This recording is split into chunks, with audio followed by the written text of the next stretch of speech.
There are many different nicknames for British people, some of which are affectionate, some humorous, and some potentially offensive. A big thanks to my dad John for suggesting this topic. There is a link to his YouTube channel, John Atkins Lost Norwich, in the description below. Why not check it out? Brits. This is the most common nickname for British people, as in the Brit girls.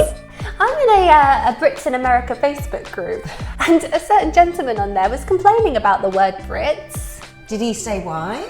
He said it's only recently come into use. I don't think it was said before my lifetime. Maybe not. I mean, I haven't really ever thought about it. I've always really referred to myself as a Brit, but he did not like it one bit. The term Brits is generally neutral. Unless you're that one Facebook guy. Yeah. Let us know, Brits, does this offend you? Or I just called you Brits.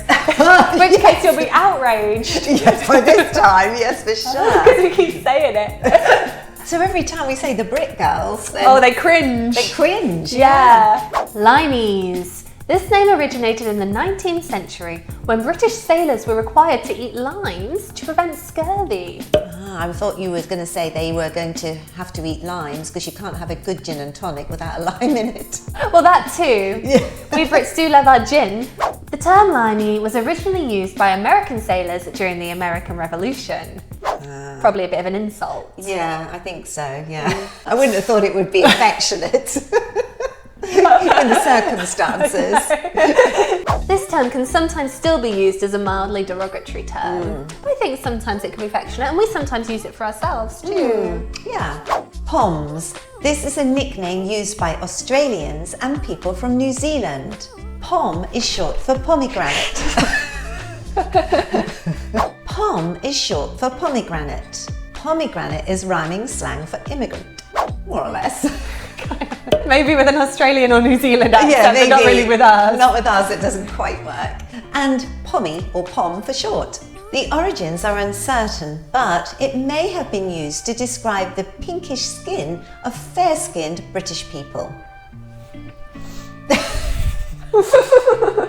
I met an Australian person once. Did you? Randomly in Romania. I don't know if this came after the word was derived from pomegranate or if it came before, but they told me that it stands for Prisoner of Mother England.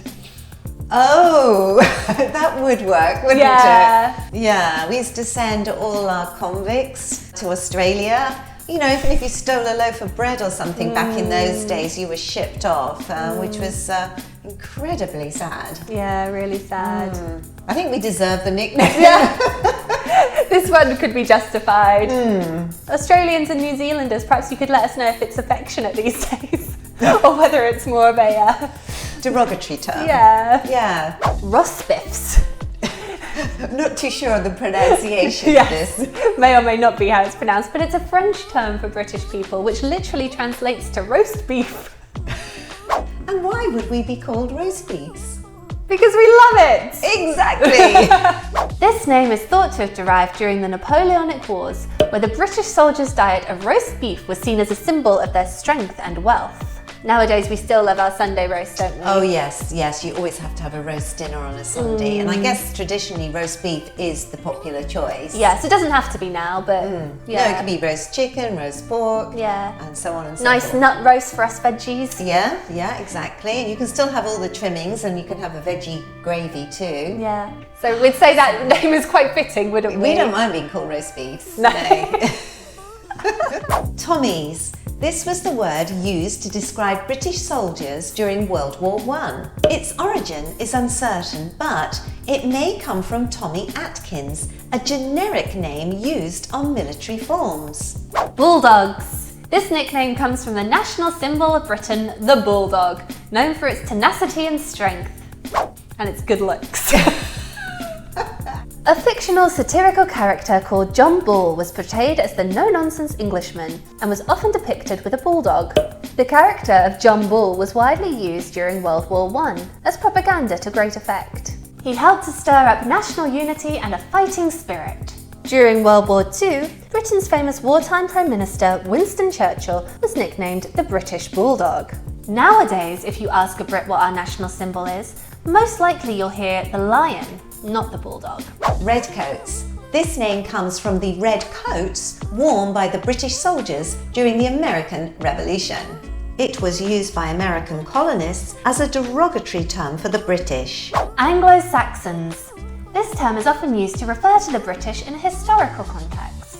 It refers to the Anglo-Saxon origins of much of the English language and culture. Sassanax. This is a Scottish term for the English people, often used in a derogatory way. It comes from the Gaelic word Sassanax, meaning Saxon or Anglo-Saxon. You will hear it often said affectionately by Jamie to Claire in the Outlander TV show. Jocks. This is a term for Scottish people, often used in a friendly or affectionate way. The exact origins are uncertain, but it may come from the word jock, which is a Scottish nickname for those called John, James, or sometimes Jack, first recorded in the 18th century. Taffy. This is a nickname for Welsh people. Its origins are uncertain, but it may come from the Welsh name Daffyd and from the river Taff, which runs through the city of Cardiff.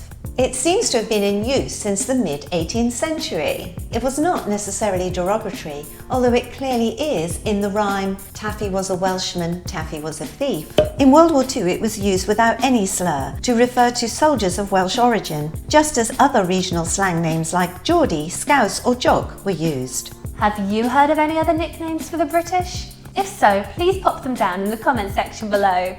I think this is opening a whole can of worms. Yeah. Thanks so much for watching. If you enjoyed this video, please give it a like and subscribe to us on YouTube.